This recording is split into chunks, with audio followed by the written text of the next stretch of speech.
Shalom saudara-saudara yang dikasihi oleh Tuhan.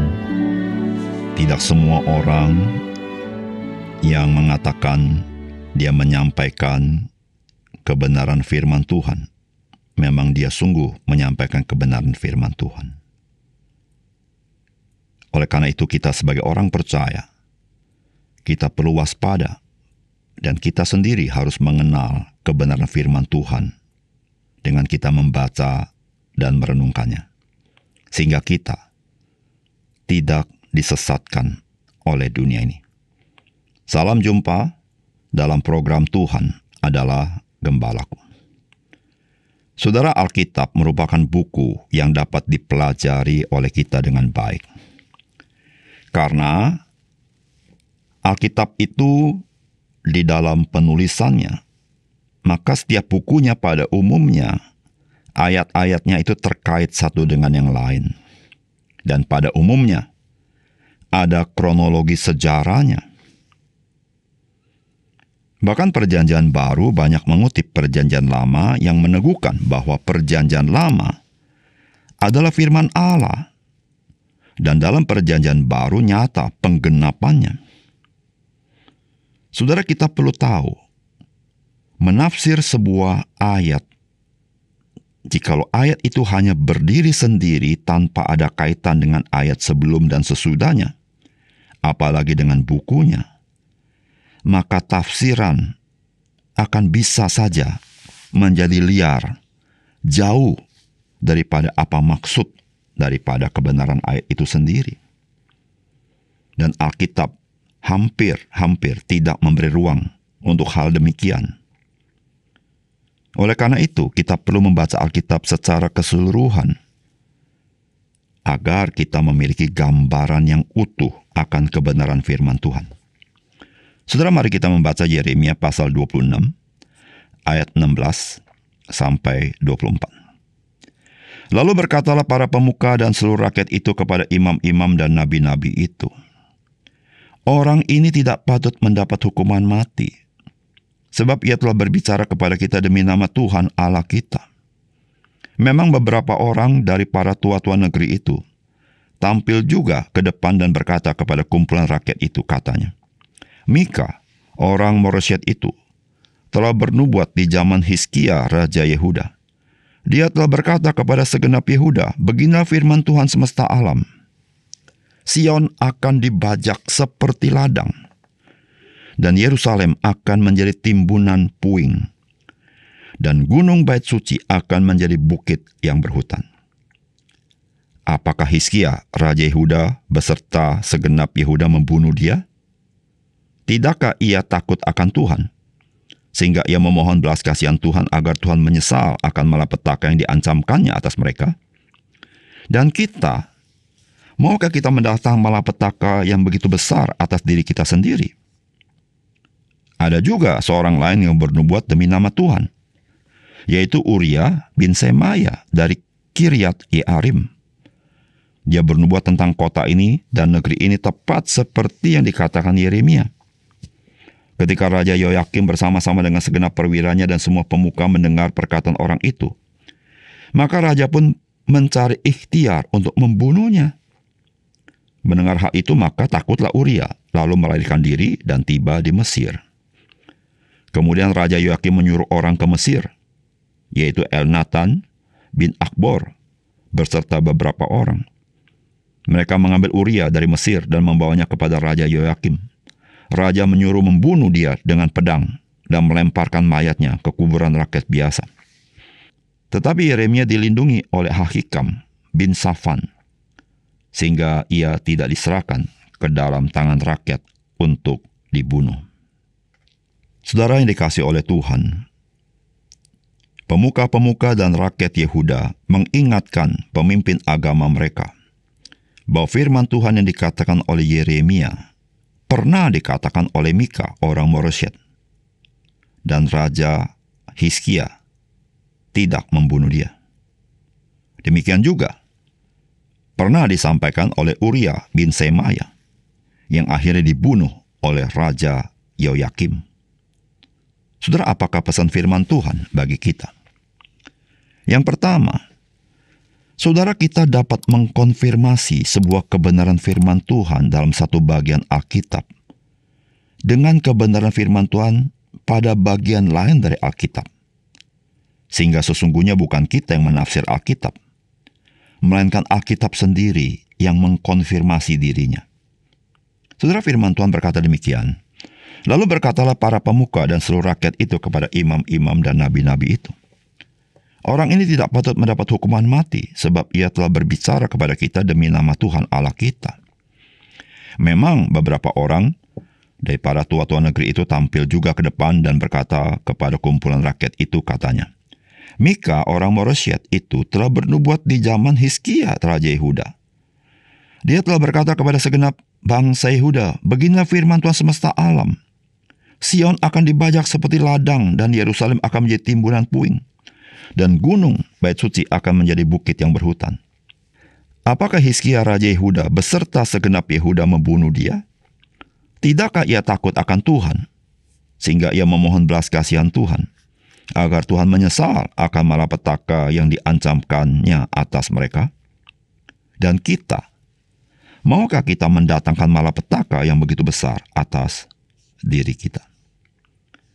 Saudara yang dikasihi oleh Tuhan, para pemimpin agama hendak membunuh Yeremia karena berita tentang kehancuran kota Yerusalem serta keruntuhan daripada Bait Suci. Namun saudara, para pemuka dan seluruh rakyat mengingatkan kepada para pemimpin agama itu, yaitu para imam dan para nabi-nabi itu, bahwa Yeremia tidak patut mendapat hukuman mati. Mengapa demikian? Mereka mengingatkan bahwa sesungguhnya apa yang disampaikan Yeremia bukan barang baru. Karena dulu pernah disampaikan juga. Bukankah 23 tahun Allah memberikan peringatan kepada Yehuda? Ada Mika orang Moresyet menubuatkan yang sama pada zaman Raja Hizkia. Ada Uria bin Semaya pada zaman Yoyakim. Sehingga saudara, apa yang dikatakan Yeremia itu dikonfirmasi oleh orang-orang yang menyampaikan firman Allah juga. Saudara yang kasih dalam Tuhan, ketika kita membaca Alkitab, maka satu hal yang kita perlu tahu bahwa Alkitab itu menolong kita untuk mengenal kebenaran. Untuk mengenal kebenaran Alkitab, maka kita tidak bisa hanya memakai satu ayat untuk meneguhkan kebenaran. Disitulah saudara, Alkitab menafsir Alkitab sendiri. Sehingga bukan kita yang menafsir Alkitab. Alkitab sendiri mengkonfirmasi kebenarannya.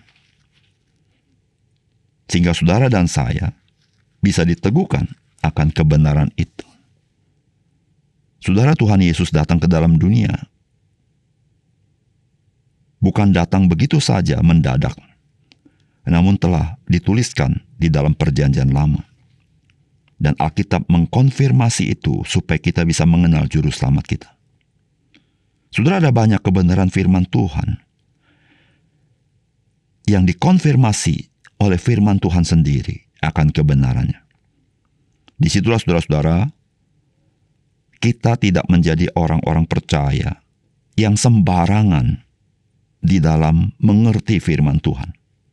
Namun kita sungguh hati-hati supaya kita mengerti apa maksud Tuhan melalui firman Tuhan yang kita baca atau kita renungkan. Saudara, demikianlah kita sebagai orang percaya menghormati firman Tuhan dengan hati-hati, mau belajar firman Tuhan dan dikonfirmasi oleh firman Tuhan akan kebenarannya sendiri, sehingga kita boleh mengenal isi hati Tuhan kepada kita. Yang kedua, saudara, tidak semua orang yang telah mendapat konfirmasi kebenaran firman Tuhan akan bertobat dan kembali kepada Tuhan. Namun mereka sendiri memastikan kebinasaan mereka sendiri. Saudara, firman Tuhan berkata demikian. Ada juga seorang lain yang bernubuat demi nama Tuhan, yaitu Uria bin Semaya dari Kiryat Yearim.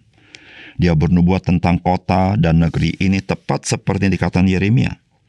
Ketika Raja Yoyakim bersama-sama dengan segenap perwiranya dan semua pemuka mendengar perkataan orang itu, maka raja pun mencari ikhtiar untuk membunuhnya.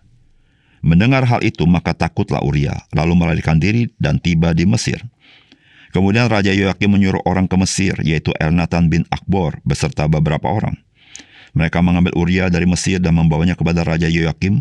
Raja menyuruh membunuh dia dengan pedang dan melemparkan mayatnya ke kuburan rakyat biasa. Tetapi Yeremia dilindungi oleh Ahikam bin Safan, sehingga ia tidak diserahkan ke dalam tangan rakyat untuk dibunuh. Saudara, seringkali kita terheran-heran bahwa kebenaran firman Tuhan sudah dikonfirmasi begitu rupa. Namun saudara, tidak semua orang mau percaya dan bertobat. Bahkan saudara, ada orang-orang tertentu malah bertindak seperti Raja Yoyakim. Dia tidak peduli dengan kebenaran yang terkonfirmasi. Bahkan dia membunuh orang yang menyampaikannya. Saudara, dari sini kita melihat, ketika kita boleh menjadi orang percaya, semua itu karena anugerah Tuhan. Sesungguhnya semua manusia sama. Manusia tidak suka akan kebenaran Tuhan. Manusia berjalan sesuai dengan keinginan sendiri. Keinginan yang sesat, jauh daripada Tuhan. Namun saudara, jikalau kita bisa percaya kepada Tuhan Yesus, itu semua karena pekerjaan Roh Kudus dalam hidup kita, yang membuat mata kita celik. Itu anugerah Tuhan yang sangat besar kepada kita. Kita bukan saja boleh mengerti firman Allah yang terkonfirmasi itu, namun hati kita bisa terbuka untuk percaya kepadanya. Oleh karena itu, saudara, ketika kita memberitakan kabar baik kepada banyak orang, saudara, kita bisa melihat kasih Tuhan itu yang sangat besar. Ada orang yang boleh percaya, namun juga ada banyak orang yang tidak mau percaya. Saudara, semuanya itu membuktikan satu hal, bahwa keselamatan itu bukan karena kepintaran manusia, bukan karena kompetensi manusia, bukan karena kemauan manusia, bukan karena kebisaan manusia, tetapi semata-mata pemberian Tuhan kepada manusia. Oleh karena itu kita bersyukur ketika kita boleh percaya. Namun jikalau hari ini saudara belum teguh untuk percaya, saudara, biarlah anugerah Tuhan cukup bagi saudara untuk saudara boleh mengenal Tuhan Yesus dan percaya kepadanya. Dengan demikian, engkau menerima hidup yang kekal dan mengalami perubahan hidup yang radikal oleh pekerjaan Roh Kudus. Mari kita berdoa. Bapa surga, terima kasih untuk kebenaran firman-Mu. Biar Engkau menolong kami, supaya kami mengerti dan melihat anugerah Tuhan yang begitu besar kepada kami. Sehingga kami tahu ya Tuhan, jikalau kami bisa diselamatkan, semata-mata karena pemberian Tuhan, bukan karena kepintaran akal budi kami, bukan karena kebisaan kami, tetapi karena anugerah Tuhan. Terima kasih Tuhan. Dalam nama Tuhan Yesus kami berdoa. Amin.